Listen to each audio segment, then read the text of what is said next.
Hello, my name is Frank Oliva. I started coming to Vineyard in early March 2017, so a little over a year ago.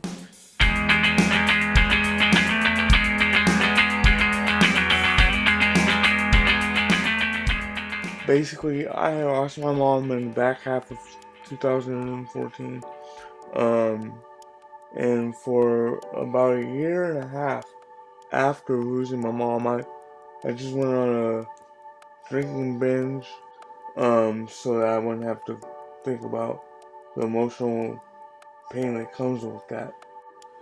And I met two amazing, remarkable people there. George Zen Rodriguez and Mabel Rodriguez. Um, they kept edging me to come to church every other week. Would text me or call me, or when they would see me. One weekend, I finally, broke in and said, "Sure, why not?" So I went to one.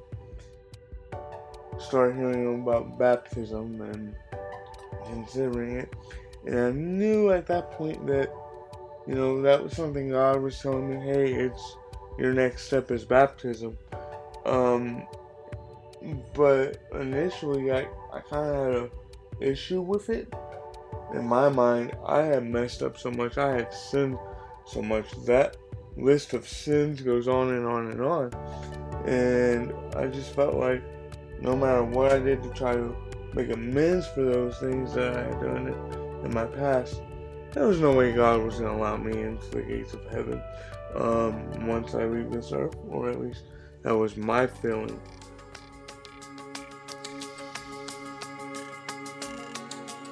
I started coming to Echo um, shortly after hearing about baptism, um, and just kind of started talking to those guys and girls who were already in Echo about life and about their struggles and what they had done in life. And seeing that a couple of them had already been through baptism, and figured, hey, if they done all this stuff, and I done all this stuff, and they still got baptized and were still accepted into the church and accepted into God's army, so to speak, um, then there's no reason why I shouldn't at least give it a shot.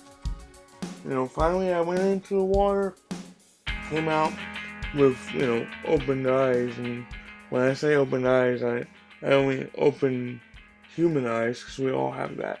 I mean, my spiritual eyes were open, and I started playing this game of life with God's playbook and with God's strategies, and that made me see that no matter how royally I screw up, as long as I keep referring back to God's playbook and back to the Bible and to His Word, that I'm gonna eventually be be winning that championship. And before baptism, we marginalize it and say, "Okay, God, no, you say you love us, but do you really?"